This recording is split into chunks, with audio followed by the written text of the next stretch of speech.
Kashan surprise کے معاملے میں بہت چور تھا. اسے ایسی کوئی بھی چیز کرنا بہت ناگوار گزر تھی اور اسے اس شخص سے کوئی خاص امید بھی نہیں تھی. وہ بس ٹائم دے دیتا, محبت سے بات کرتا, اس کے لیے یہی کل کائنات تھا. بابا نے اس کے لیے ایک بہترین پارٹی ارینج کی. یہ پارٹی صرف 3 لوگوں پر مشتمل تھی, ماما, بابا اور وہ خود. اس کی فیوریٹ ریسٹورینٹ میں ڈنر کے بعد کیک کٹنگ. اس کے باپ نے اسے ایک چھوٹا سا فلیٹ گفٹ کیا. دراصل وہ پچھلے کتنے مہینوں سے اس سب کے بارے میں سوچ رہے تھے اور یہ اس کے ماما اور بابا دونوں کی طرف سے اس کے لیے ایک بہترین تحفہ تھا.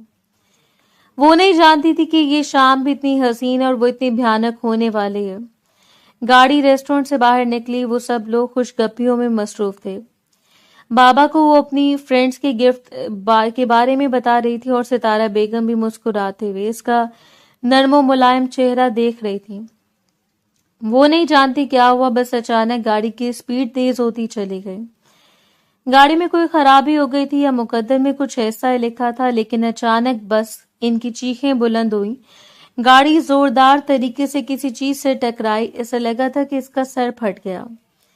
اس نے درد کی اٹھتی ہوئی ٹیسوں کے درمیان اپنی آنکھوں کو کھولنے کی کوشش کی, لیکن یوں لگ رہا تھا وہ کسی جنگل میں پھنس چکی ہے جہاں سے سر اٹھا کر ادھر ادھر دیکھنا بھی ناممکن ہے. دور سے آنے والی چیخو پکار, موت کا سناٹا, ماما بابا کی مہربان آوازوں کی خاموشی, اور بس کچھ نہیں, اس کی دنیا اندھیر ہو گئی. ہسپتال کے کمرے میں اس نے جس وقت آنکھیں کھولیں وہ دیر تک چھت کو گھورتی رہی. پاس کھڑی ہوئی نرس نے چونک کر اسے دیکھا اور وہ پھر حیرت سے اس پر جھکتے ہوئے بے اختیار 2 قدم دور ہوئی اور پھر باہر کی جانب بڑھ گئی. شاید وہ ڈاکٹرز کو بلانے لگی تھی. اور کچھ ہی دیر کے بعد ڈاکٹر اندر داخل ہوئے اور ساتھ ایک غیر شناسا چہرہ جنہیں وہ دیر تک دیکھتے رہے. ڈاکٹر نے اس کے ہاتھ پر ہاتھ رکھتے ہوئے اسے مسکرا کر تسلی دی. مبارک ہو, تم ہوش میں آ چکی ہو. اب کیسی طبیعت ہے تمہاری؟ ڈاکٹر کا چہرہ بے انتہا مہربان تھا. چاہنے کے باوجود وہ ذہن پر زور نہیں دے پا رہے تھے کہ کیا ہوا. اس کے ماں باپ کی مٹی سی تصویریں اس کے ذہن پر ابھر کر معدوم ہو رہی تھیں. اس نے گردن موڑ کر دور کھڑے ہوئے شخص کو دیکھا جو بڑی عجیب نظروں سے اس کے چہرے کا جائزہ لے رہا تھا. دیر تک وہ اجنبی نظروں سے انہیں دیکھتی رہی اور پھر اس شخص نے ڈاکٹر کی ہدایت سننے کے بعد آگے بڑھ کر مسکرا کر اس کے سر پر ہاتھ رکھا. اب کیسی طبیعت ہے تمہاری؟ وہ مہربان نہیں تھی, اس میں عجیب سی دکھائی تھی. ایسی آواز کہ بابا کی نہیں ہو سکتی. نفی میں سر ہلاتے ہوئے اس کے لبوں نے بے آواز جنبش کی. بابا اسے بس بابا کا چہرہ یاد آ رہا تھا, ماں کی بس دھندلی سی تصویر. اور ظفر صاحب نے نرمی سے اس کے ماتھے پر اپنا ہاتھ رکھا اور پھر اسے ایک عورت کے حوالے کرتے ہوئے کمرے سے باہر نکل گئے. وہ پورا ہفتہ وہیں رہی, بس ماما بابا کے علاوہ اسے کسی کوئی یاد نہیں تھا. اور جب بھی اس نے ان دونوں کے متعلق پوچھنے کی کوشش کی, ایک خاموشی کے علاوہ کچھ نہیں. اس کے بابا کا نام کیا تھا, آخری بار وہ ان سے کب ملی, بس وہ یہ نہیں جانتی تھی. لیکن ان 2 ابھرنے والے مہربان چہروں کو وہ ہمیشہ ماما بابا کہہ کر ہی مخاطب کرتی. اس روز ایک بہت بڑا ہنگامہ ہوا جب ڈاکٹر نے اسے بتایا تھا کہ وہ تقریباً 3 مہینوں کے بعد کوما سے باہر آئی ہے. سر میں لگنے والی شدید چوٹ کے باعث وہ کوما میں چلی گئی تھی اور ابھی تک بھی اس کی ذہنی حالت ٹھیک نہیں ہے. رہی بات ماما بابا کی, تو وہ دونوں ہی اب اس دنیا میں نہیں رہے. اور صدم کچھ ایسا تھا کہ وہ رو ہی نہیں پائی. نہ جانے کیوں اس کے دل کو وہ دکھ نہیں پہنچا جو پہنچنا چاہیے تھا, یا پھر دل اس درد کو پہچاننے کے لیے بھی دماغ کا محتاج تھا. بس ایک خاموشی اس کے لبوں پر چھائی رہی. تقریباً 2 ہفتوں کے بعد اسے ڈسچارج کر دیا گیا. اسے کہاں جانا تھا اسے کچھ معلوم نہیں, بس ظفر نامی شخص جس نے اپنا تعارف اس کی تایا کی حیثیت سے کروایا, تایا اور تائی اسے اپنے گھر لے کر آئے. ان کا گھر ایک گاؤں میں واقع تھا. ظفر جہانگیر صاحب کے بڑے اور سوتیلے بھائی تھے. شروع میں ہونے والے کچھ تنازعات کے باعث دونوں کے درمیان بول چال بند تھی, اور پھر جب جہانگیر صاحب نے اپنے باپ کا حصہ زمینوں میں سے مانگا, تب بھی اپنی تنگ نظری اور چھوٹے دل کی وجہ سے ظفر صاحب نے ایک بڑا جھگڑا کھڑا کر دیا, جس میں وہ یہ چاہتے تھے کہ اگر صاحب حیثیت اور جہانگیر نوکری والا شخص ہے تو اس سے اپنے بھائی سے مطالبہ نہیں کرنا چاہیے. خیر, آنے والے وقتوں میں جہانگیر نے یہ مطالبہ ختم بھی کر دیا, لیکن ان دونوں کے درمیان تعلقات کبھی پہلے جیسے نہیں رہے.